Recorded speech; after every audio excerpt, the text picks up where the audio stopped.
Hello viewers, আসসালামু আলাইকুম। কেমন আছেন সবাই? আশা করি অনেক ভালো আছেন। আপনাদের ভিতর নিয়ে চলে এসলাম আরেকটি ফোনের রিভিউ নিয়ে। আজ যে ফোনটি নিয়ে আপনাদের ভিতরে রিভিউ করব সেটি হলো POCO M3। এই POCO M3 আমি কিছুদিন যাবত আমার ডেইলি ড্রাইভার হিসেবে ইউজ করছি।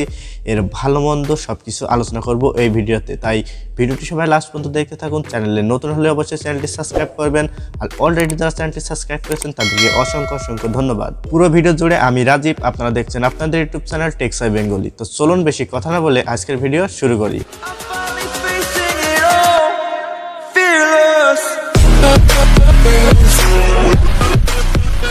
প্রথমে কথা বলা যাক এই ফোনটির ডিজাইন এবং বিল্ড কোয়ালিটি নিয়ে। এই ফোনটিতে ডিজাইনে ব্যবহার করা হয়েছে পলিকার্বনেট প্লাস্টিক বডি।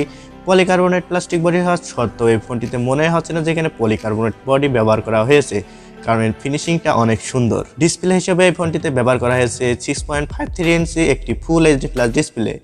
এই ডিসপ্লে রেজলিউশন থাকছে 1080p 1340 পিক্সেল। এই ফোনটিতে 395 ডেনসিটি ব্যবহার করায় এই ফোনটি আউটডোরে কিছুটা সমস্যা হচ্ছিল, কারণ আলোতে অনেকটা ডিসপ্লে দেখাই যাচ্ছিল না, এর ব্রাইটনেসটা অনেকটাই কম। এই ফোনটির ডিসপ্লে প্রোটেকশন হিসেবে থাকছে কর্নেল গোলার গ্লাস 3। এই ডিসপ্লের প্রোটেকশন হিসেবে যদি কর্নেল গোলার গ্লাস 5 ব্যবহার করতো তাহলে আরও ভালো হতো। এই ফোনটির পেছন সাইডে ব্যবহার করা হয়েছে ট্রিপল ক্যামেরা সেটআপ, যার মেন সেন্সরটি থাকছে 48 মেগাপিক্সেলের একটি সেন্সর এবং 2 মেগাপিক্সেল ম্যাক্রো সেন্সর এবং 2 মেগাপিক্সেল ডেপথ সেন্সর। যেহেতু এই ফোনটিতে ব্যবহার করেছে 48 মেগাপিক্সেল মেন ক্যামেরা এবং এর অ্যাপারচার থাকছে f1.8। তো চলুন আমরা কিছু ক্যামেরা স্যাম্পল দেখে নিই।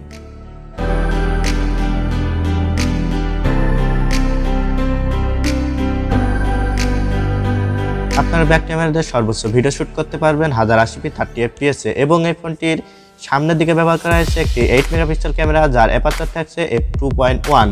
আমরা দেখে আসি এই ফোনটির সামনের ক্যামেরা কিছু ফটো স্যাম্পল।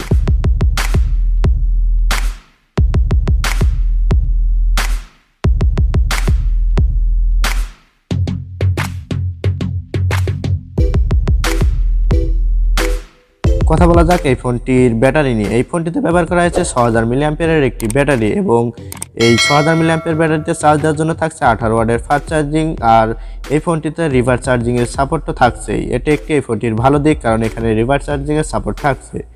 এই ফোনটিতে চিপসেট হিসেবে ব্যবহার করা হয়েছে কোয়ালকম স্ন্যাপড্রাগনের 662। এটি একটি 11 ন্যানোমিটার টেকনোলজিতে বেস করে তৈরি। এটি একটি অক্টোকোর প্রসেসর, যার ক্লক স্পিড 2.0 গিগাহার্টজ। জিপিইউ হিসেবে ব্যবহার করা হয়েছে অ্যাড্রিনো 610। অপারেটিং সিস্টেম হিসেবে এই ফোনটিতে থাকছে অ্যান্ড্রয়েড 10 এবং MIUI 12 এর সাপোর্ট থাকছে। এই ফোনটি প্লেট আপডেটে আপনারা 11 এর সাপোর্ট পেয়ে যাবেন। কল কোয়ালিটির কথা যদি বলা হয়, ফোনটির কল কোয়ালিটি ঠিকই ছিল, কারণ আমি এই ফোনটি ব্যবহার করেছি কিছুদিন যাবত, তাই কোনো রকম কল কোয়ালিটির ইস্যু পাইনি। তাই বলতে পারি এই ফোনটির কল কোয়ালিটি ঠিক আছে এবং এর নেটওয়ার্ক স্পিডও খুব ভালো। ফোনটিতে ব্যবহার করা হয়েছে 4GB র্যাম এবং 64GB স্টোরেজ। এই স্টোরেজের সাপোর্টে আপনারা পেয়ে যাচ্ছেন UFS 2.1, যার কারণে স্টোরেজ আরও অনেক ভালো, আপনাদের বেটার একটি পারফরমেন্স দেবে।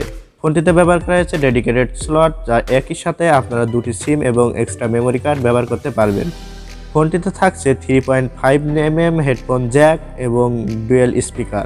সিকিউরিটি হিসাবে এই ফোনটিতে ব্যবহার করা হয়েছে ফেস আনলক এবং সাইড মাউন্টেড ফিঙ্গারপ্রিন্ট সেন্সর। এতটুকুই ছিল আজকের ভিডিও। কেমন লাগলো কমেন্টে জানাবেন। ভিডিওটি যদি ভালো লাগে একটি লাইক করবেন, খারাপ লাগলে ডিসলাইক করবেন, কারণ আপনাদের উপস্থিতি আমার চ্যানেলে অত্যন্ত গুরুত্বপূর্ণ। সবাই ভালো থাকবেন, সুস্থ থাকবেন। আল্লাহ হাফেজ।